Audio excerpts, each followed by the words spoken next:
নমস্কার বন্ধুরা, তোমরা সবাই কেমন আছো? আশা করি খুব ভালো আছো। এই যে জলপ্রপাতটা তোমরা দেখছো, এটা হচ্ছে সেভেন সিস্টার জলপ্রপাত, যার আরেক নাম হচ্ছে নোহসঙ্গিথিয়াং জলপ্রপাত।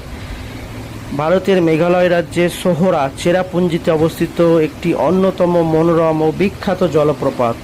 এটি 7টি পৃথক ধারায় পাহাড়ের খাড়া প্রাচীর বেয়ে নিচে নেমে আসে, তাই এর নাম সেভেন সিস্টার। জলপ্রপাতটির উচ্চতা প্রায় 315 মিটার, 1033 ফুট এবং প্রস্থ প্রায় 70 মিটার। বর্ষাকালে জলপ্রপাতটি সবচেয়ে সুন্দর ও শক্তিশালী রূপ ধারণ করে। এটি বিশ্বের অন্যতম উঁচু বহুধারার জলপ্রপাত হিসেবেই পরিচিত। 7টি জলধারা ভারতের উত্তর পূর্বাঞ্চলের 7টি বন রাজ্য অসম, ত্রিপুরা, মেঘালয়, মণিপুর, নাগাল্যান্ড, মিজোরাম এবং অরুণাচল প্রদেশ এর প্রতীক হিসাবে বিবেচিত হয়, তাই এর নাম seven sister false.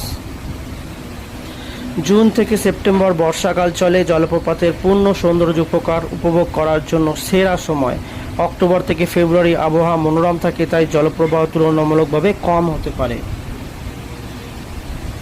সোহরার seven sister জলপ্রপাত মেঘালয়ের অন্যতম বিখ্যাত প্রাকৃতিক আকর্ষণ। 7টি সাদা জলধারা যখন পাহাড় বেয়ে নিচে নেমে আসে, তখন তা এক অপূর্ব প্রাকৃতিক সৌন্দর্যের সৃষ্টি করে, যা পর্যটকদের মুগ্ধ করে রাখে। তো আজকে আমার ভিডিওটা এই পর্যন্তই। এটা আমার রেস্টুরেন্ট থেকে একদম সামনে, রেস্টুরেন্ট থেকে ভিডিওটা করেছি। আজকের ভিডিওটা এই পর্যন্তই। চলো, বাই বাই, টাটা।